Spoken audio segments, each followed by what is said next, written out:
The sky was dark.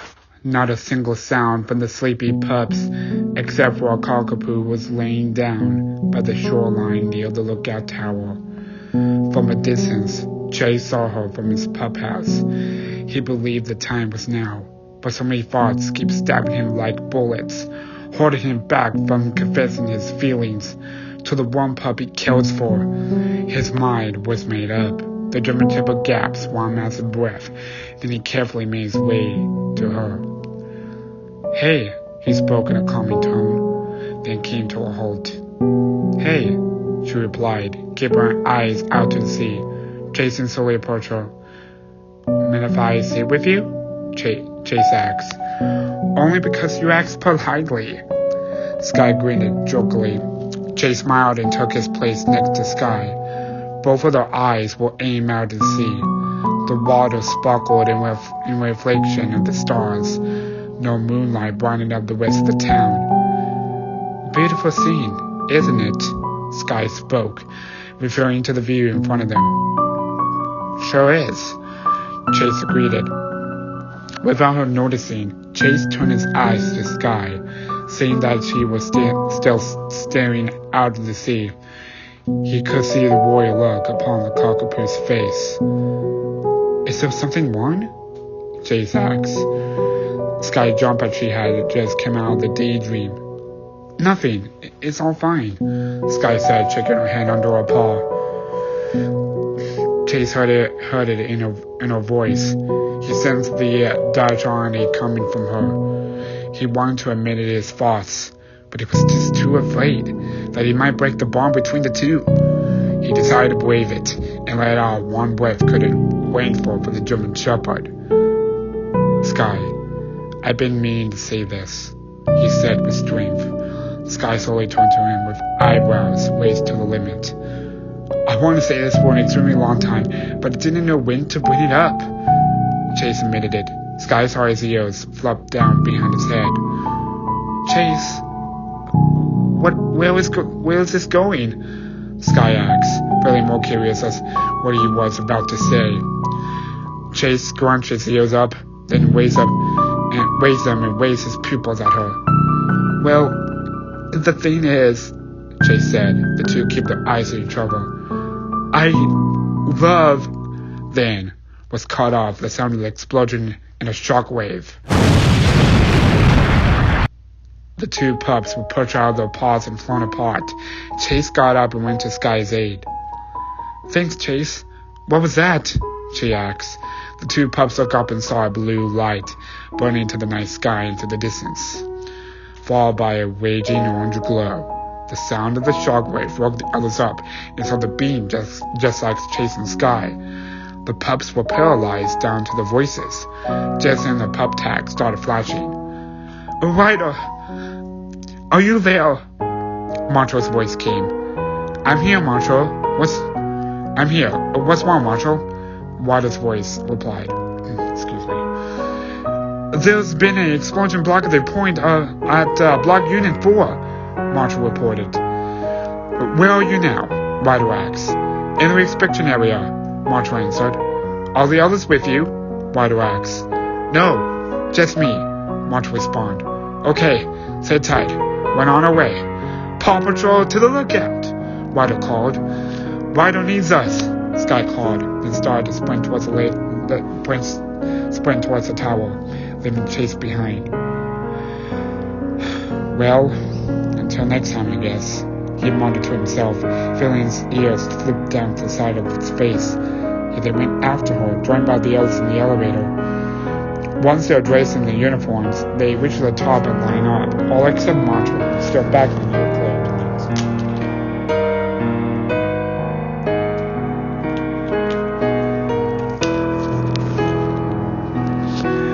"Paw Patrol ready for action, Ryder, sir," Chase informed with determination. Ryder pressed the button in his pup pad and screamed lowered it down.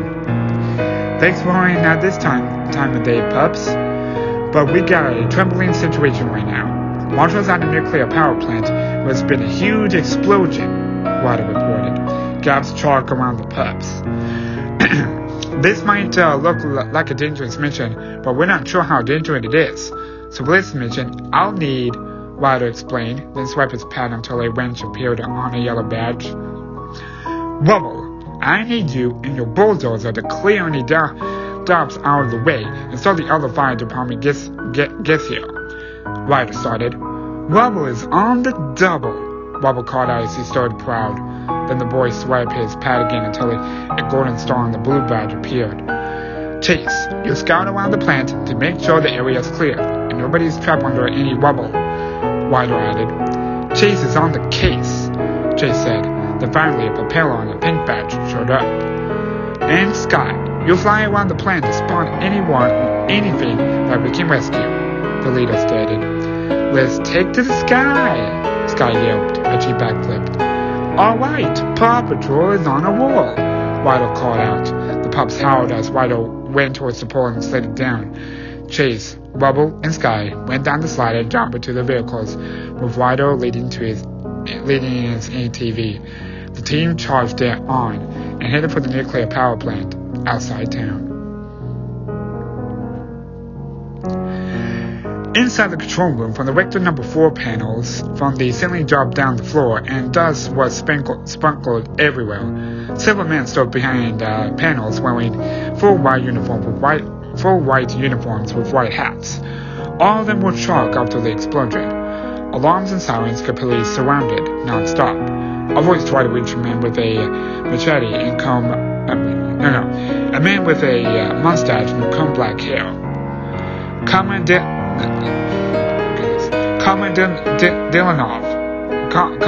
Dilinov?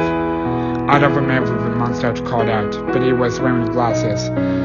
Dilinov woke up from his shock state and raised his eyes, looking around the process situation.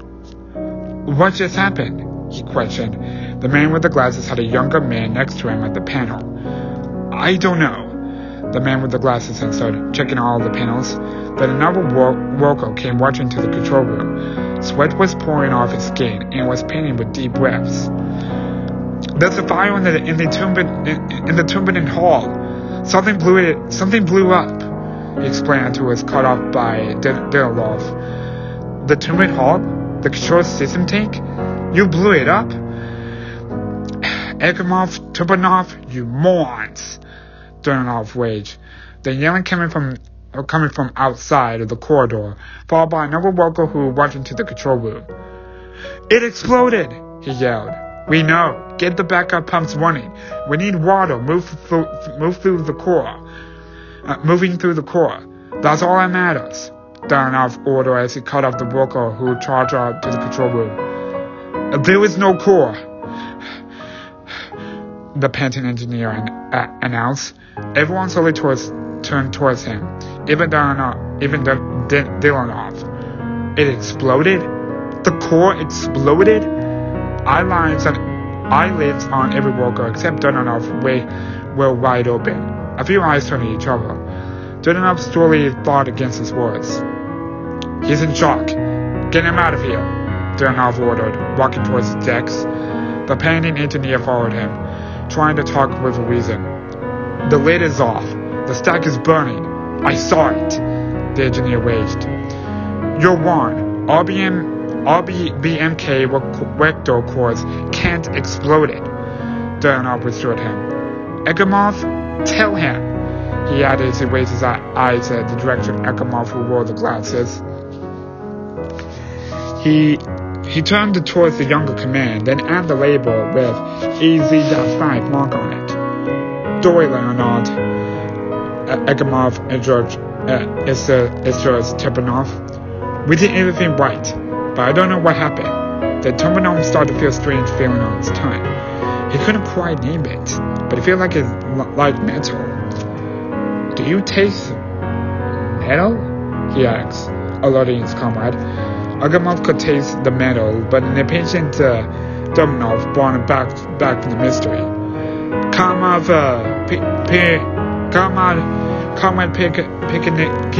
Kiknov. What are you saying is completely impossible?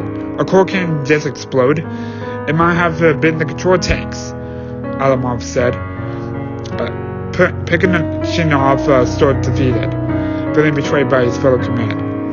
We're wasting time. Let's go. Get the hydrogen out of the generators and pump the water to the cord. Dernov commented as he headed towards the door to the control room. What about the fire? One of the operators asked. He stopped and turned to the operator, eyebrows raised and eyes dead on him. Call the fire bridge, Dernov answered, annoyed. The other workers went back to the posts while Adamov and Tubanov looked at each other with unsure looks. Danilov went into the golden corridors. He stopped in the doorway leading into the corridor that had broken and scattered everywhere. He slowly took one step at a time. Each step Dernov took, he heard the finishing cracks underneath his shoes. Then slowly approached the open gap where there was a clear view of the ground below, one block by a window. He looked up to the edge and saw a Dalmatian pup running around the building. Then his attention was caught by a block on the ground, smoldering with glowing flames. Not a single worry line formed on his face. Just a single stare inside of him was something else.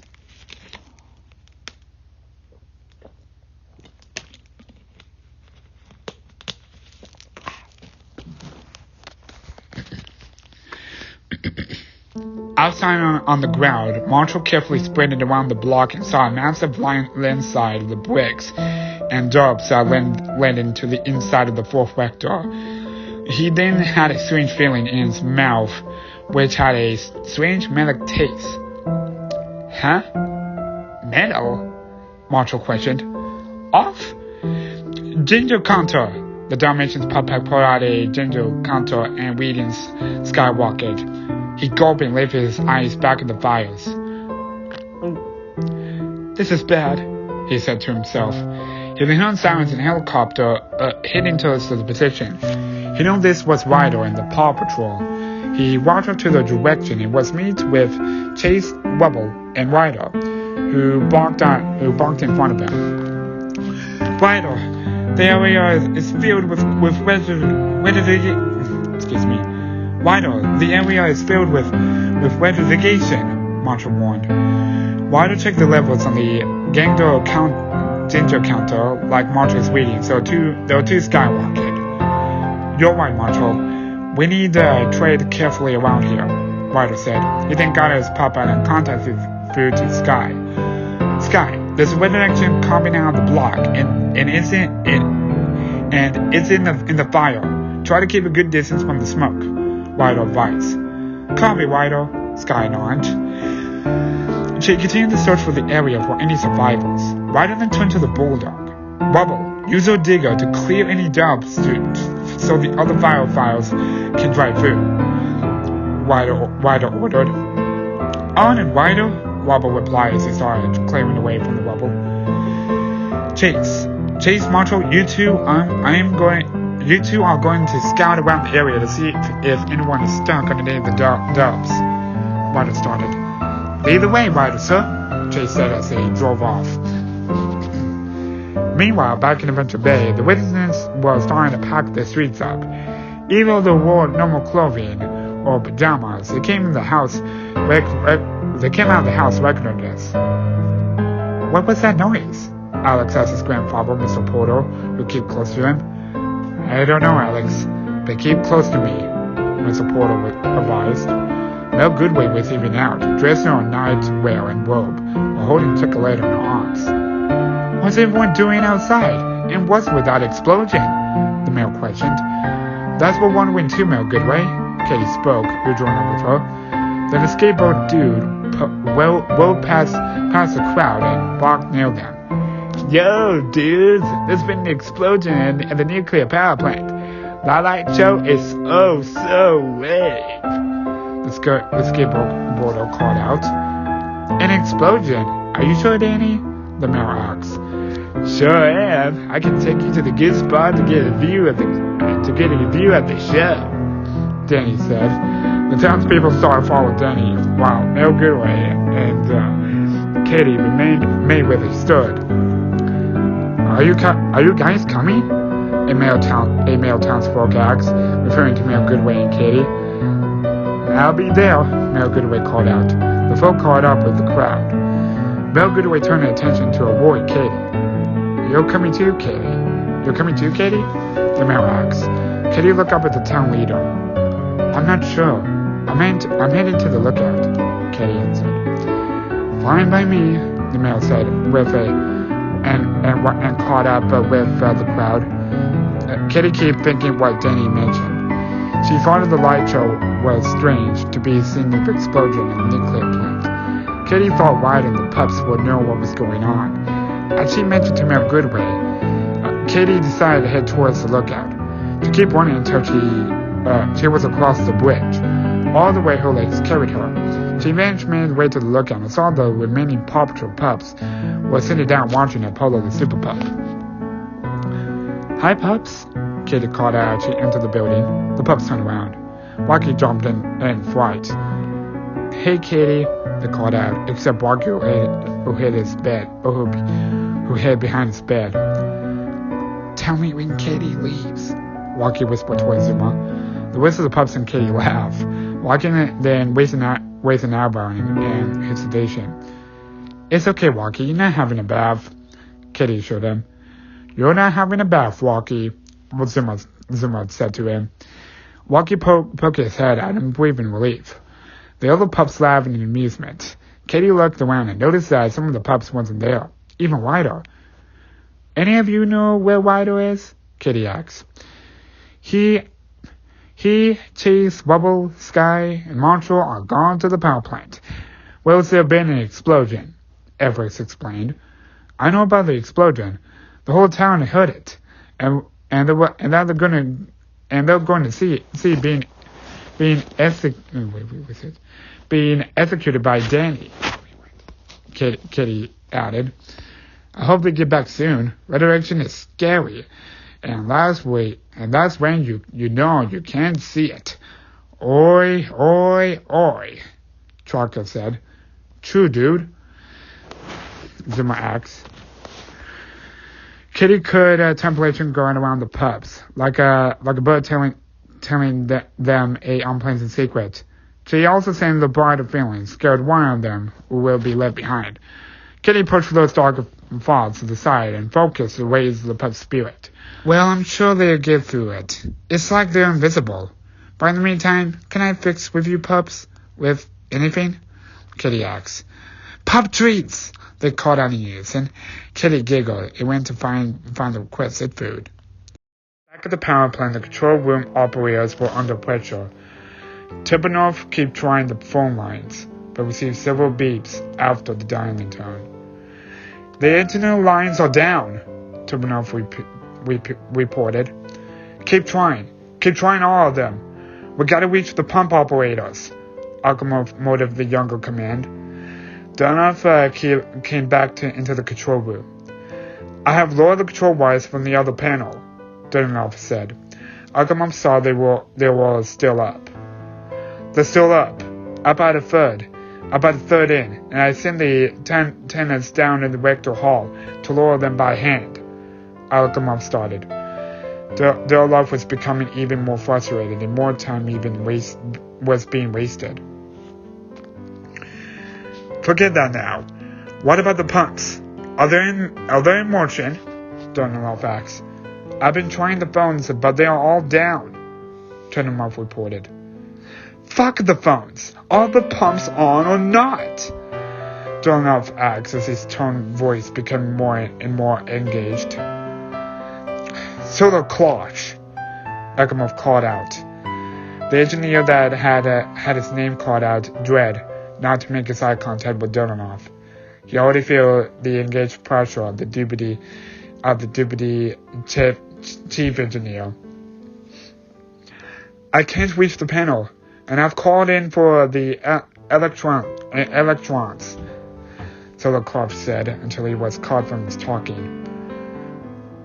I don't give a shit about the panel. I need water in my rectal core, Donov yelled. None of the engineers dared to answer back the deputy. Get down there and make sure those pumps are on. The operator stood still, unsure what to do. He was finding that his commands will be harmed if he damaged any of the men. But instead, Danilov yelled at the top of his voice, which voice scared a comrade, to leave the control room. Danilov, breathing in and down out of the anger, sat down and turned to Akimov. What did the Doomsday said before this shit had gone down? He asked. 3.6 Vectors gone. But that's as high as the meter goes, Akimov reported. 3.6 Vectors gone. Not great. Not terrible, Danilov thought out loud. Akimov turned back at the panel. We're joined by Turmoil. But we did everything right. Akimov pleaded to himself. He felt his chest tightening with pleasure. He wanted to reassure himself that these was nothing to be worried about. The alarms had continued to be uncovered. The reality more for the senior operator.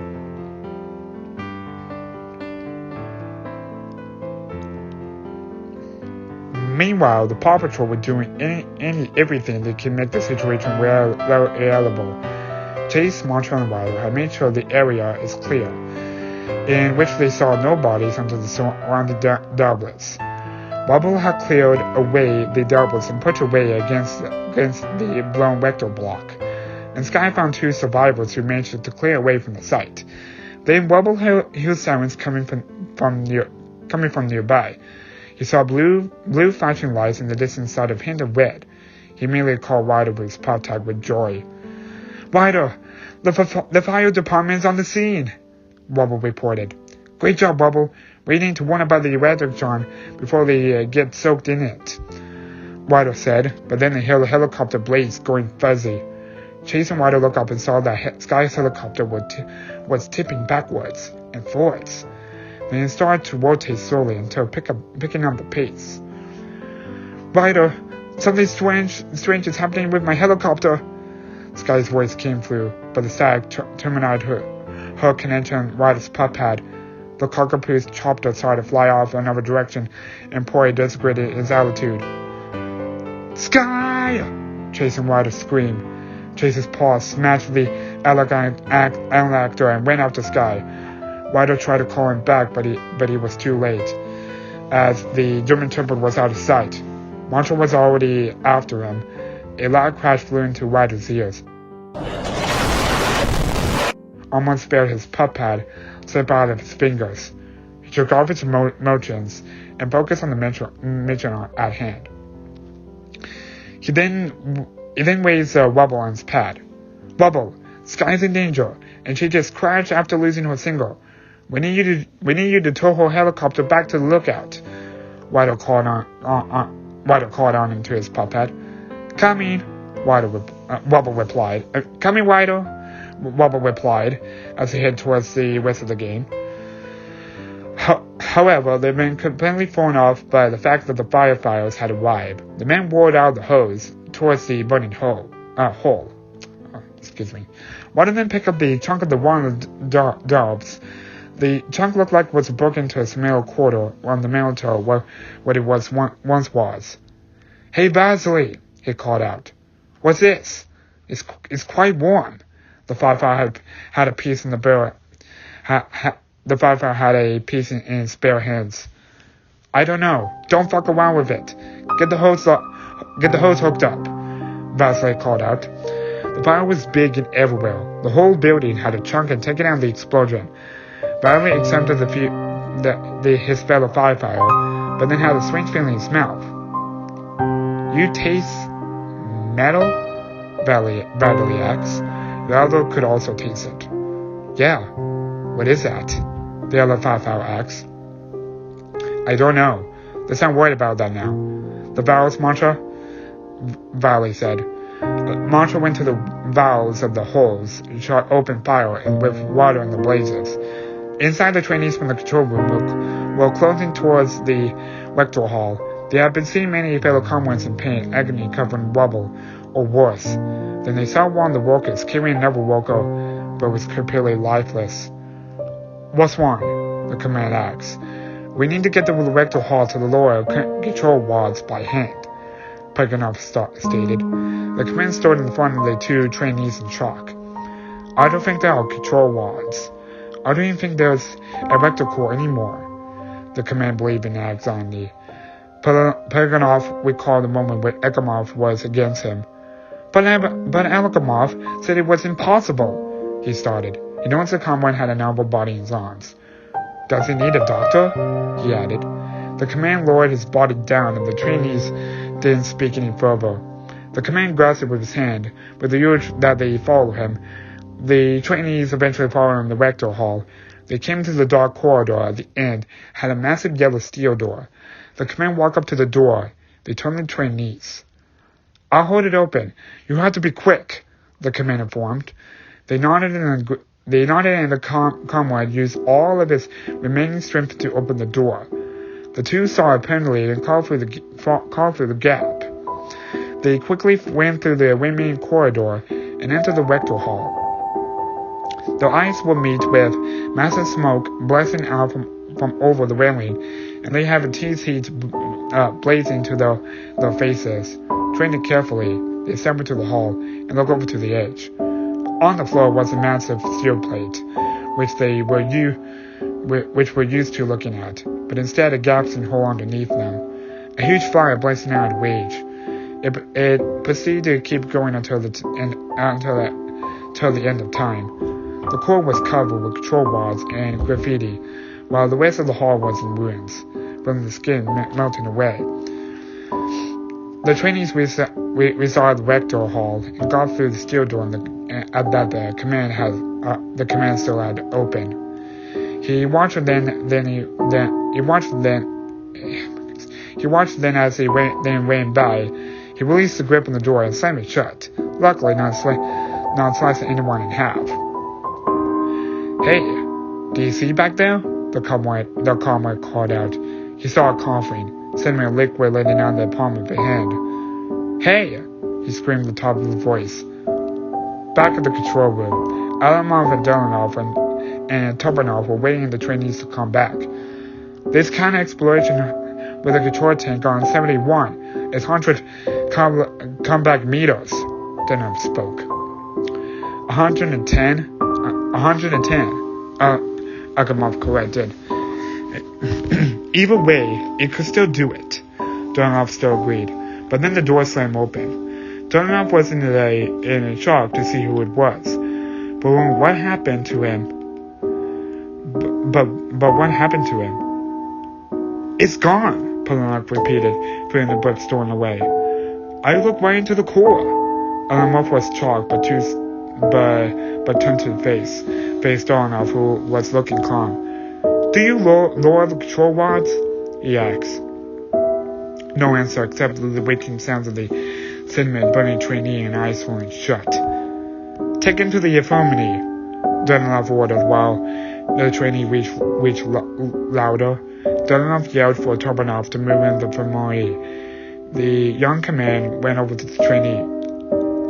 Will's cutting off, Chernobyl asked. He fell. I don't know if he's still coming, Chernobyl answered.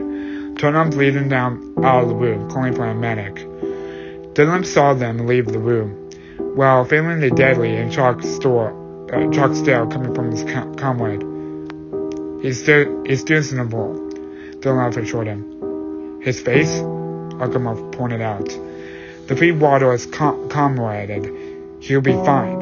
I've seen worse. Dylan tried to shoot him, but Agamov was standing in disbelief. Calling the day shift. We have to keep the water moving through the core. That's all that matters. We need machines, electronics, bodies. Dylan ordered. He still noticed the comrade wasn't looking at him. Dylan breathed in and slowly approached the operator. How many times do I need to repeat my words? I don't know if I can make things better for you, but I know I can make them worse. Dylan fretted. Agamov saw the fury inside the chief. In his fear, Agamov saw the chief's eyes. Call in the day shift, Comrade Agamov. Dunlop ordered, holding his ankle.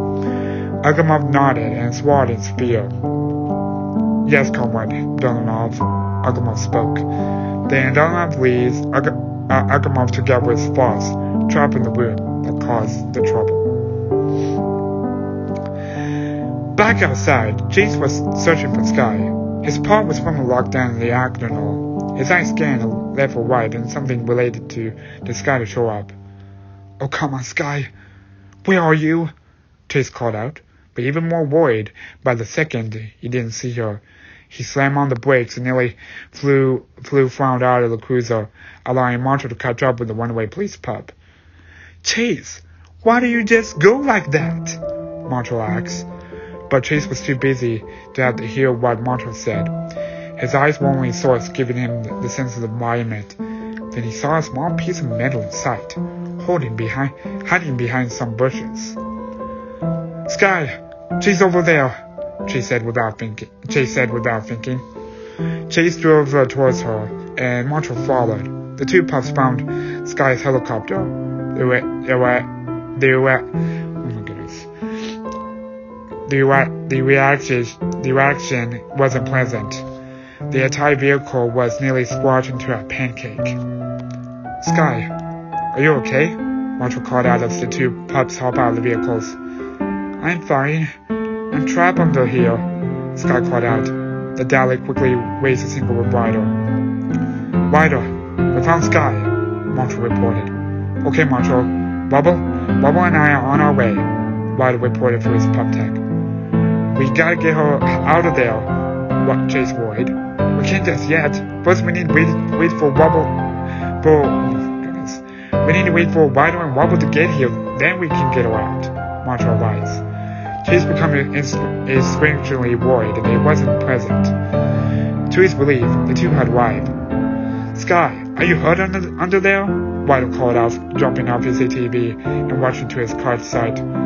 Just a few cuts and injuries, nothing else. Sky called. Bubble, use a crane to lift the chopper off.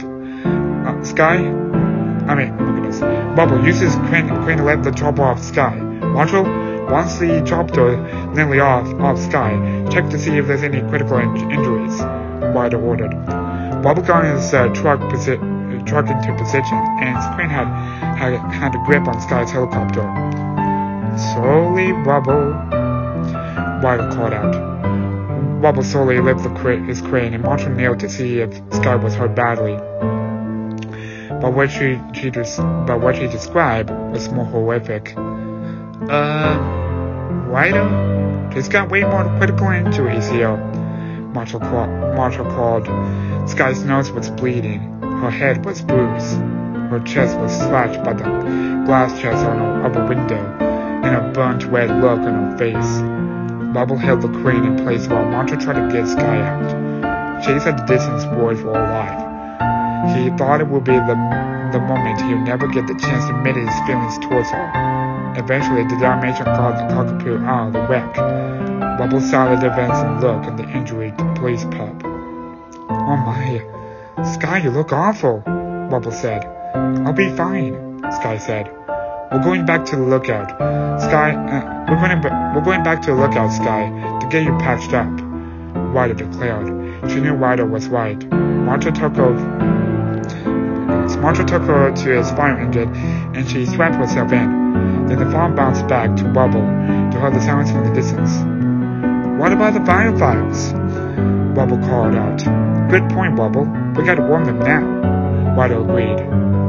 It's too late, Marshall spoke. The pup slowly turned the Dalmatian. What do you mean, Marshall? Chase asked. They've been exposed since Sky's crash. There's no saving them, Marshall informed with regret. The other pups looked scared even brighter. The firefighters did everything they could to put out the fire. Vasily kept his eyes on the flame, and the water still flew into it. He heard one of the firemen crying angrily. He noticed a huge burn on Marshall's hand. The burn covered the entire body part. Then the head geared, and the head guard appeared barely. Finally, we're heading up to the roof to put the files from there, started. Valley nodded and closed the hose. Alongside the firefighters, he made the way to the external of the building, into the monster that no human could realize. Already they felt the heat suffocating them. The clothing became heavier, but the sweat soaked up. The team managed to climb out of the roof. Barrels had spread across the landing of the roof. Huge blocks of black materials, raising extra jobs. Barrel looked over the edge of the saw the massive barrels in the pit below. "Alright, men, open hose," the landlord called. The firefighters buzzed in the water of the flames on the roof and held the breaths of place in their lungs from filling up the smoke. The hose managed to pull out the barrels on the roof. "Let me pillbox," Valley called out to the valiant pillbox, joining up with Valley at the edge, and saw he was pointing down the burning back door. "All hose over here," Pillbox called out the others, as in the immediate response. They switched off the hose and moved over to the edge. Then we opened the hose. The firefighters did nothing but wait. They all watched the fire below continue to rage on. The heat became more increased, and Basley felt more manic texture on the tongue, feeling more visible. "Sir, it's not going out," another firefighter called out. Putnam looked over the edge and saw that he was right. "Save your hose, boys. We'll think of another way," Putnam called out. The water stopped failing, and the firefighters restricted away from the edge. Putnam and the other firefighters swept the roof, while Val was staring in horror. One of the firefighters noticed him and approached him. "Engdatinov, you're alright?" he asked. Putnam, his eyes. Valley started. "What about them?" The other firefighter asked. "I swear, they were brown. When I look at them," the firefighter thought he was going delirious. They always have been," he started. But just before he left, Putnam's eyes were blue," Wellesley pointed out. The firefighter walked away, feeling frightened by Bell's behavior. Bell himself more frightened on how Putnam's eyes were managed to change color. He turned back to the edge where the rector was, wondering what was being eliminated from the fire.